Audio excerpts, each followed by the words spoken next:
마태복음 21장 18절에서 22절입니다. 새벽에 성 안으로 들어오시는데 예수께서는 시장하셨다.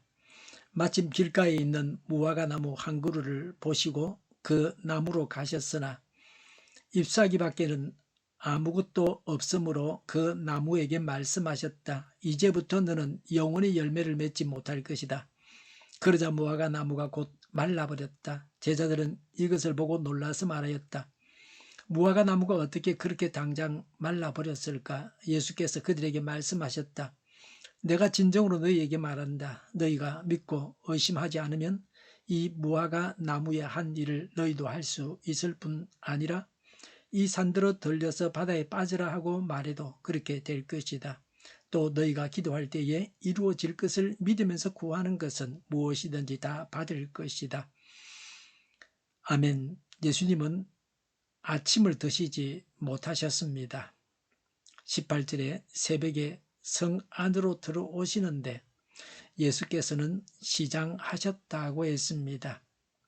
조선시대에는 왕들이 새벽에 일찍 일어나자마자 죽을 먹었습니다. 오전 10시부터 오후 8시까지 5번의 식사를 했다고 합니다. 한국에서는 손님이 잠을 자고 갈 때는 아침밥을 대접합니다. 호텔에서도 대부분 아침 식사비를 포함해서 요금을 받습니다. 예수님은 아침을 잡수지 못하셨습니다. 예수님께 아침을 대접한 사람이 없었습니다. 사람이 일어나서 30분에서 1시간 내로 아침 식사를 하는 게 건강에 좋다 그럽니다. 고혈압에도 그게 좋다고 그렇게 말합니다. 예수님은 매일 생활을 하며 살아가는 생계 문제에 있어서 막연했습니다. 매일마다 밥상을 차려주는 사람이 정해져 있는 것이 아니었습니다. 어디서 직접 차려 잡수실 곳이 없으셨습니다. 머리 둘 곳 없이, 집도 없이 떠돌이로 사셨습니다. 진짜 나그네로 이 세상을 사셨습니다. 하나님의 일을 위해서 이 땅에서는 거지나 노숙인과 같이 사셨습니다. 세상적인 출세도 세상적인 욕심도 전혀 없으셨습니다. 예수님은 생일잔치도 하지 않으셨습니다. 해피 버스데이 투 유 하면서 케이크를 자르고 그러는데 말이죠. 사실은 케이크는 먹으면 안 됩니다. 트랜스 지방이 들어있어서 그렇습니다. 공생일을 사시면서 오늘은 내 생일이다 하고 같이 먹었다는 기록이 없습니다. 성경에 예수님께서 태어나신 날도 기록하지 않았습니다. 부활하신 날은 확실합니다. 날이 정해져 있습니다. 그런데 예수님이 출생하는 날은 성경에는 없습니다. 사람들이 정해서 크리스마스 그렇게 지키는 겁니다. 생일잔치, 돌잔치, 해감년, 진감년 같은 것은 사치입니다.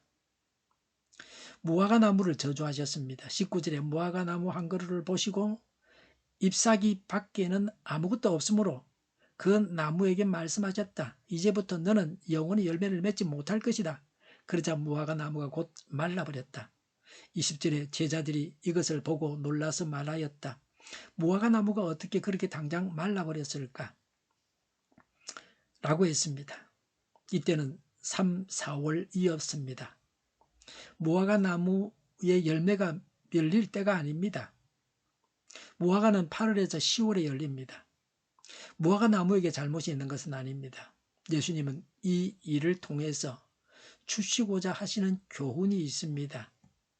예수님께서 교훈하시기 위해서 이 나무를 사용하셨습니다. 이 무화과 나무는 이스라엘 나라를 말한다. 열매 없는 이스라엘 나라를 말하는 것입니다. 무화과는 팔레스타인에서 3대 과목 중에 하나입니다. 무화과 열매는 가난한 자의 양식입니다. 무화과 나무는 이스라엘 나라를 상징합니다. 이스라엘은 국가적으로 예수님을 거절했습니다. 지도자들이 타락했습니다. 성전은 도둑의 소굴이 되었습니다. 성전은 하나님 만나고 하나님께 기도하는 곳이 아니라 지도자들에게 자금줄에 불과했습니다. 성전이 하나님께 기도하는 처소가 될 수 없었습니다. 유대인들은 기도해도 남에게 보이기 위해서 사람들이 보라고 기도했습니다. 헤롯은 정치적 목적으로 성전 건축을 했습니다. 위에나 아래나 소망이 없고 어두운 세상입니다. 사람들은 헌금을 해도 남에게 보이기 위해서 했습니다. 형식만 있고 의식만 있었습니다. 이스라엘은 열매가 없기 때문에 망한다고 하는 겁니다. 이제 로마 군대가 쳐들어와서 예루살렘은 멸망하게 됩니다. 성전도 다 부셔버립니다. 그 따위 다 필요 없다는 겁니다. 하나님이 그렇게 하게 하셨습니다. 오늘 이 말씀은 우리에게 중요합니다. 우리가 이 말씀을 보고 열매를 맺어서 멸망길에서 돌이켜서 사는 길로 가야 합니다. 그것은 우리의 선택이 달렸습니다. 사느냐 죽느냐가 우리의 선택이 달렸습니다. 왜 무화과 나무를 저주하셨습니까? 열매가 없고 잎만 무성했기 때문입니다. 우리가 열매를 맺어야 됩니다. 하나님께서 보실 때에 열매가 있어야 됩니다. 사람은 돈만 많고 권세를 가지면 열매가 풍성하고 잘 산다고 생각합니다. 하나님은 차원이 다릅니다. 하늘나라는 그런 게 아닙니다. 예수님을 주인으로 모시고 살아가므로 예수님께서 주인이 되셔서 우리의 삶에 아름다운 열매가 풍성해야 합니다. 잎만 무성하고 열매가 없는 신앙인이 되어서는 안 됩니다. 교회를 다닌 지 수십 년이 되어도 어린아이 신앙이 되어서는 안 됩니다. 어린아이는 자기만 생각합니다. 어른들은 자녀들을 생각하고 남을 생각합니다. 아이들이 일을 만들지만 어른은 일을 합니다. 아이가 만들어 놓은 일을 어른이 처리합니다. 그게 부모입니다. 하나님께 내어놓을 열매가 풍성해야 합니다. 하나님 말씀에 순종해야 합니다. 미워하지 말고 사랑해야 합니다. 근심하고 걱정하지 말고 기뻐해야 합니다. 영혼을 죽이고 죄를 짓게 하는 것이 아니라 영혼을 구하고 치료하고 살려야 합니다. 전도의 열매가 있어야 합니다. 봉사와 구제의 열매가 있어야 합니다. 하나님의 능력이 나타나야 합니다. 우리를 통해서. 그리고 더 중요한 근본적인 아주 중요한 것은 갈라디아서 5장 22, 23절에 말씀하고 있습니다. 사랑과 기쁨과 화평과 인내와 친절과 선함과 신실과 온유와 절제 같은 성령의 열매, 인격의 열매가 풍성해야 합니다. 이런 내적인 열매, 성령의 열매, 한마디로 말하면 사랑이죠. 이게 있어야 천국 백성이고 이거 없으면 다 헛일입니다. 하나님이 기적을 행하고 능력을 행했다. 그거 했다고 천국 가는 거 아닙니다. 그런 외적인 능력은 천국 가는 거하고는 상관없습니다. 하나님의 능력을 행한 자가 일회용으로 사용되고 지옥으로 떨어지고 그게 성경이 말씀하는 바입니다. 인격의 열매, 성령의 열매가 있어야 하나님의 백성입니다. 열매를 보고 그 나무를 안다고 성경은 말씀하고 있습니다. 오늘 하루 동안 맺어야 할 열매가 무엇입니까? 어떤 기도가 능력이 있습니까? 21절에 내가 진정으로 너희에게 말한다. 반드시 예수님의 말씀대로 되어집니다. 내가 진정으로 너희에게 말한다고 하신 대로 반드시 예수님의 말씀대로 되어집니다. 21절에 너희가 믿고 의심하지 않으면 이 무화과 나무의 한 일을 너희도 할 수 있을 뿐 아니라 이 산들을 돌려서 바다에 빠지라 하고 말해도 그렇게 될 것이다. 22절에 이루어질 것을 믿으면서 구하는 것은 무엇이든지 다 받을 것이다 라고 하셨습니다. 의심하지 않고 믿고 구하면 다 이루어집니다. 나무를 저주하면 마를 것입니다. 산이 바다에 빠지기도 할 것입니다. 사람이 할 수 없는 기적을 하나님이 행하십니다. 이 말씀을 보면서 우리는 기도하고자 하는 마음이 생길 것입니다. 이 말씀대로 기도해야 합니다. 중요한 것은 의심하지 않고 믿고 구하는 것입니다. 의심하지 않는 믿음을 주입사하고 기도해야 합니다. 이런 믿음을 갖는 것이 중요합니다. 우리는 근심 걱정 말고 기도하고 기뻐해야 합니다. 절망하기에는 하나님의 능력이 너무 크고 기도 응답이 너무 빠르기 때문입니다. 많은 기도 응답을 받아서 하나님께서 주신다는 확신이 늘 우리에게 있어야 합니다. 하나님 체험, 하나님께서 행하신 기적 체험들이 풍부해야 합니다. 하나님께서 주시는 믿음, 흔들리지 않는 믿음으로 하나님의 크신 일을 경험하고 살아가야 합니다. 우리는 풍성한 열매를 맺어야 합니다. 의심하지 않고 믿고 구해야 합니다. 그래서 하나님의 크신 기적을 경험하시기 바랍니다. 기도하겠습니다. 열매가 풍성하게 하옵소서. 믿고 기적을 체험하게 하옵소서. 하나님께서 주신 믿음으로 크신 하나님의 기적을 경험하게 하여 주시옵소서. 정의가 강물같이 흘러가게 하여 주시옵소서. 교회가 분열되지 않고 하나가 되게 하여 주시옵소서. 교회가 한 목소리를 내게 하옵소서. 전쟁이 그치고 평화가 오게 하여 주시옵소서. 모두가 그리스도를 믿고 하나님이 주관하시는 나라가 되게 하옵소서.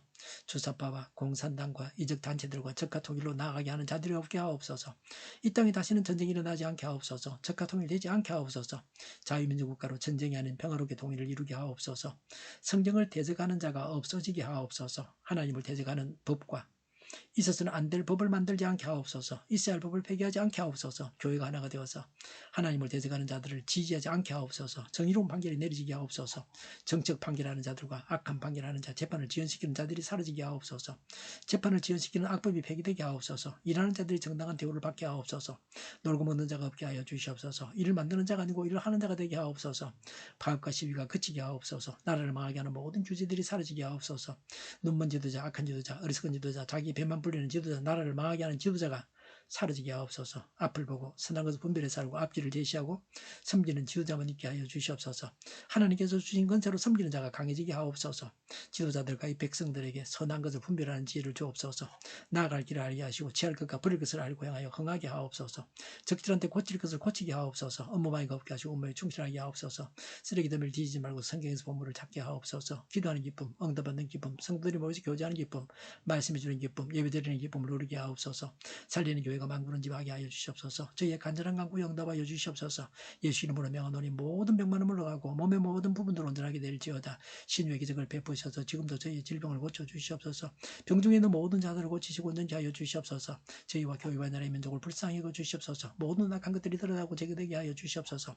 부정선거 시비가 없는 제도가 만들어지게 하옵소서. 하나님께서 기뻐하시는 교회와 나라가 되게 하시며 경제가 나아지고 경상수지와 무역수지가 흑자를 유지하게 하시며 출산율이 올라가고 출산의 기쁨을 누리게 하옵소서. 가공 음식들이 건강하게 하는 먹을거리가 되게 하시며 늘 맑은 공기를 마실 수 있게 하여 주시옵소서. 의료 문제들이 해결되게 하옵소서. 의정 갈등의 혼란이 사라지고 모든 것이 모두에게 명확해지고 여리고성이 무너져 내리듯이 갈등이 해결되어서 시급히 전공의와 의대생들이 되돌아와서 병원들이 정상화되게 하여 주시옵소서. 의사들만 부유하지 않게 하옵소서. 산업에 필요한 일꾼들도 모자라지 않고 넉넉하게 하옵소서. 청인들의 일꾼 앞길이 열리고 합격의 영광을 누리게 하옵소서. 우리나라와 전 세계가 마약 청정국이 되게 하시며 국가와 지방정부부채, 안전가가공사부채, 가계부채, 기업부채, 각종 부채를 다 갚게 하옵소서. 허징과 자재공급이 원활하게 하여 주시옵소서. 과일과 채소와 원유 가격이 안정되고 강달라고 환주를 막아주시옵소서. 오늘도 하나님 안에서 차고 넘치는 삶, 복된 삶을 살게 하여 주시옵소서. 감사와 찬양을 주님께 돌려드리며 예수님의 이름으로 기도하옵나이다. 아멘.